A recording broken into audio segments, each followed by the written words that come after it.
other vegetables. And the more you eat, the more it's become tasty and you keep on, asking for it. What this farmer in Hawaii is talking about is not a vegetable, it's a tree. And while Vicky Domingo says it has an unusual flavor, there's more to this tree than meets the taste buds. You keep on eating and eating and you can feel your body is more energetic, more healthy, and you can see the difference. You're not dropping, you keep on, just so active. Domingo says she has grown this tree on her farm for more than 25 years. She harvests moringa twice a week all year round.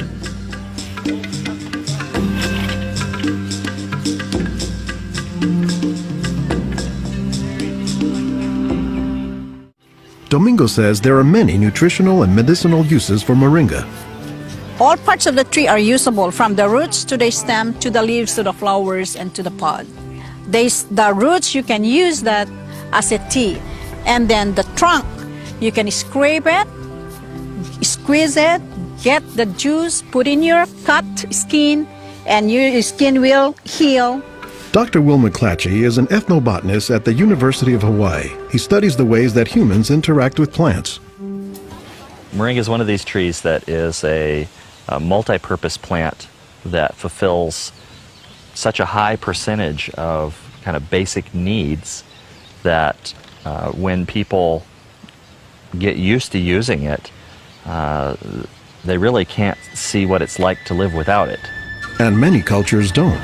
Today, moringa is used as a remedy and, in essence, a multivitamin in many of the world's warmest regions. Moringa is used widely in Africa and South Asia, and it's been introduced into South America and Central America, where it's also being used. So, this is not just a plant of a single community. This is a plant that really does do extraordinarily well in some of the most difficult areas, in areas that are very hot, areas that are very dry, areas where other things are very difficult to cultivate. I don't think they're actually the most attractive tree. They're more a tree that you look at and you sort of love the way you love a scruffy friend or a scruffy dog, because the branches sort of splay here and there, and they get burdened down with huge quantities of fruits on them. And that's actually what makes the tree so remarkable, is that it's such a generous tree. And that's because people have found multiple uses for so much of the tree, including its seeds. They're full of oil. You press the seeds, and then this wonderful aromatic oil comes oozing out, which you can use for cooking, you can use for cosmetics or lubrication or whatever. And the cake, the press cake, the stuff that's left over after pressing the seed, that is what's used for water purification. Water purification, Olson says, is especially useful in developing countries where clean water is hard to come by. But the benefits don't stop there. Some of the things I think are most exciting about moringa is, for example, the high vitamin content. There's a lot of vitamin A in the leaves. And worldwide, that's a problem. A lot of people have problems in development of their eyes because they don't have enough vitamin A. Moringa's vitamin A content, and its content of vitamins in general, has caught the attention of scientists around the world. So I started to read about moringa, and I was absolutely amazed about the richness in nutrients, in many antioxidant compounds, in vitamins. Dr. Monica Marcoux is a pharmacologist who has studied many plants. She has done extensive research on moringa and says it has significant nutritional potency. This subject is one of the topics of her recently published book, Miracle Tree. To me, it was just a natural pathway from my scientific background and my love for trees to writing this exciting book on one of the most exciting and extraordinary trees of our world. Marcoux spends much of her time looking at trees and plants, both as a pharmacologist and as an artist. While Marcoux, the nature photographer, is grabbing shots of plants, Marcoux, the pharmacologist, says she has a bigger concern. We are having an epidemic of cancer and cardiovascular diseases and many other chronic diseases. It's because we basically do not eat what we are supposed to eat. Most of the plants are famous for a particular type of nutrient, like for instance the orange or the lemon is famous for a high content of vitamin C. The spinach, for instance, on the other hand is famous for its iron content.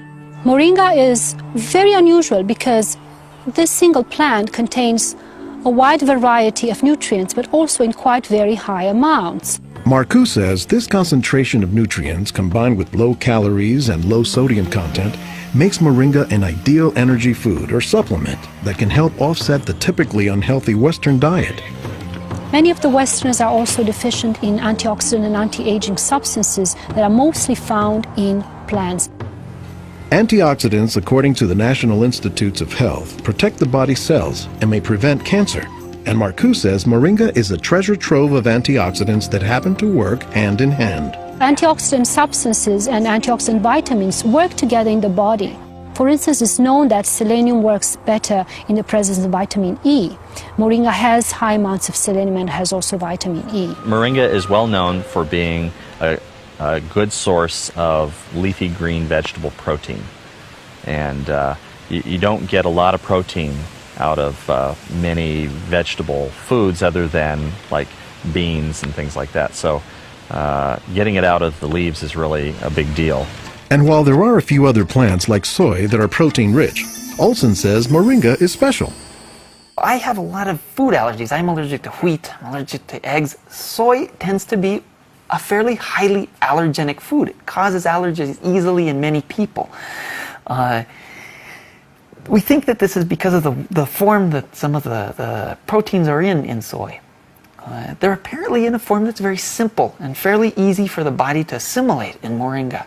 According to the United States Department of Agriculture, moringa contains 18 of the 20 amino acids, building blocks of proteins that are found in the human body. And, says Marcoux, moringa is one of the few plants that contains all of the essential amino acids.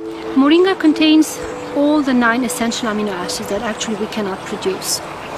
Their presence, but also their ratio, is very beneficial, and it is estimated that this ratio is very good for absorption and for being bioavailable to our bodies. In most of sub-Saharan Africa, any baby has a 20% chance of dying before he reaches the age of 5.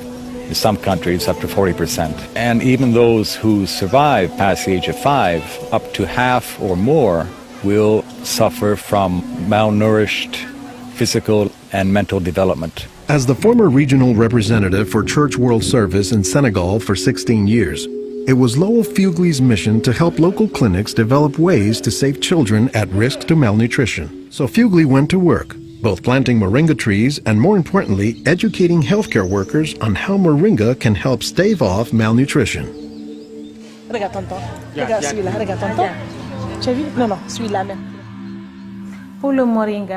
I was trained in 1998, and right away we saw the virtues of using moringa because of its very high nutritional value. So we began using it right away on an experimental basis. Healthcare workers learned to grow their own moringa trees, dry the leaves, and pound them into powder, maintaining all the nutrients. Nursing mothers were taught to add a spoonful of moringa to their food morning, day, and night to increase their milk production. They were also told to add moringa to all of their family's meals. As people changed their habits, Fugley says the results were clear, especially